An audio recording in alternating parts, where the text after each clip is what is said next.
आरसा महानगर वार्ता। पंढरपूरच्या दिशेने निघालेल्या लाखो वारकऱ्यांच्या सेवेसाठी महाराष्ट्र राज्य परिवहन महामंडळाची एसटी यंदाही सज्ज झाली। आषाढी एकादशी यात्रेनिमित्त राज्यभरातून श्री क्षेत्र पंढरपूरकडे जाणाऱ्या भाविकांच्या सुरक्षित, सुलभ आणि सुखकर प्रवासासाठी एसटी महामंडळाने 5500 विशेष बसेस सोडण्याचे नियोजन केलं। राज्यातील कोणत्याही गावातून 40 किंवा त्यापेक्षा अधिक भाविकांनी एकत्रित मागणी केल्यास त्या गावातून थेट पंढरपूरसाठी विशेष एसटी बस उपलब्ध करून दिली जाणार आहे, अशी माहिती परिवहन मंत्री तथा एसटी महामंडळाचे अध्यक्ष प्रताप सरनाईक यांनी दिली। आषाढी यात्रेदरम्यान लाखो वारकरी पालख्यांसह पायी, रेल्वेने, खासगी वाहनांनी आणि एसटीने पंढरपूरकडे प्रस्थान करतात। या भाविकांच्या सेवेला सर्वोच्च प्राधान्य देत एसटी महामंडळाने व्यापक नियोजन केलं आहे।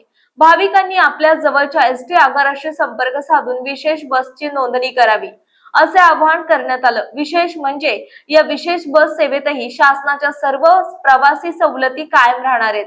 75 वर्षांवरील ज्येष्ठ नागरिकांना अमृत ज्येष्ठ नागरिक योजना अंतर्गत मोफत प्रवास, तर महिलांना महिला सन्मान योजना अंतर्गत तिकीट दरात 50% सवलत दिली जाणार आहे। मागील वर्षी आषाढी यात्रेसाठी एसटीने 5200 विशेष बसेस चालवून तब्बल 21,95,000 भाविकांची सुरक्षित ने-आण केली होती।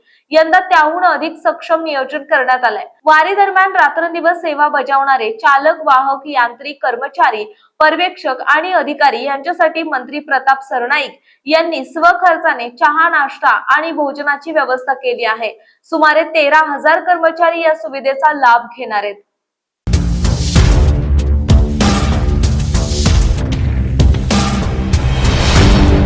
तुमच्या शहराचा आरसा महानगर वार्ता।